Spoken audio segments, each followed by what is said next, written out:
It was much later when Steve finally raised his head. He was cold, so cold.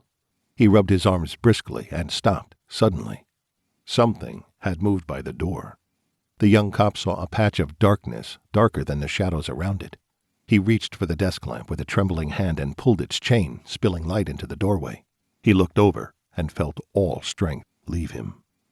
Mrs. Kiernan stood naked in the doorway. Her thin hair lay plastered against a wet and shining skull. Both of her eyes stared sightlessly in different directions. Her nostrils were raw and mucus-filled holes, and a dead mouth hung slack beneath them, looking like the collapsed maw of a rotting jack-o'-lantern. Steve stood rigid in his horror. His eyes darted to the top of the desk where his gun still lay, but his hands refused to move. The corpse spoke suddenly, inside the darkness. Moth, Juning, Slick, Scalar. The policeman parroted her words and watched, helplessly, as the dead woman took one unsteady step into the room. Doughy wattles of flesh sagged from her throat, arms, breast, and stomach, and as she advanced, a putrid smell rolled off her in waves. Slick, Nirundan, Moth, Dwarsaf, Mrs. Kiernan said loudly. She moved closer to the desk, holding her arms stiffly out in front of her. Both her hands moved independently, twisting at the wrist like the heads of writhing snakes. Steve shrank back behind the desk, moaning as the bloated, stinking body staggered toward him. Kiri, Korat Lenar. Her voice was a near shout as her bony fingers reached over the desk, and all at once Steve felt a presence inside him, as if alien eyes were looking into his thoughts, reviewing his memories, sifting haphazardly through everything he was, like some touchless rape. Their horrific connection was an open channel between them. Images of the dead woman flashed into Steve's mind, unbidden. Mrs. Kiernan, the geriatric, sitting on the toilet grasping at her chest. Mrs. Kiernan, middle-aged, reading from pages that turned themselves. Mrs. Kiernan, the young woman, rotting in a creaking bed with a tattooed-covered man. Jumbarvin, the corpse said somewhere close to Steve. Jumbarvin, the policeman repeated, unable to do otherwise. The dead woman's life continued flowing backwards. She was a child, a toddler, an infant. And Steve felt the distortion in the thought stream, and he watched from the newborn's perspective as an old man bent forward and whispered into its ear. His black tongue darted in and out of the baby's ear, distracting the child as he sucked the soul from its flesh.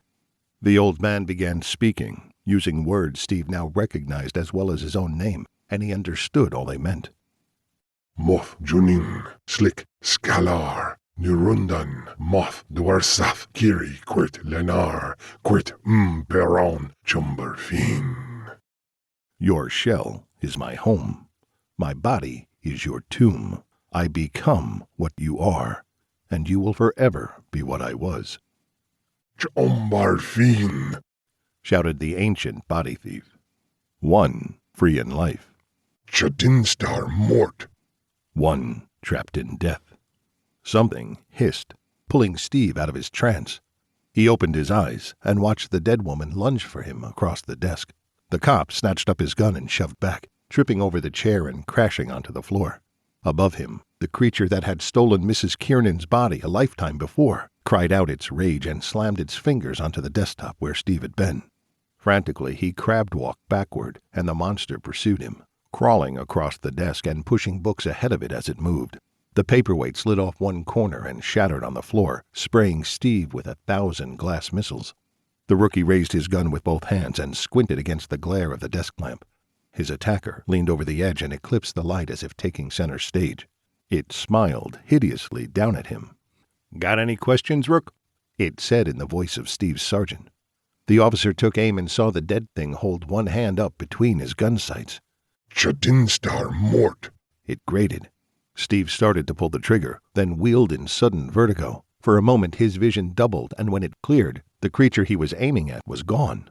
A young police officer knelt in his place, wearing a shield easy to see in the lamplight. His badge number was Steve's. "What the hell?" The cop looked at his hands. They were veiny and liver-spotted and glued to the top of the desk.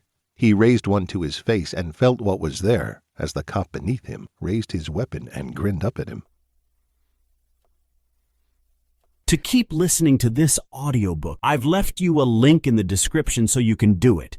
at no cost thanks to Audible's 30-day free trial.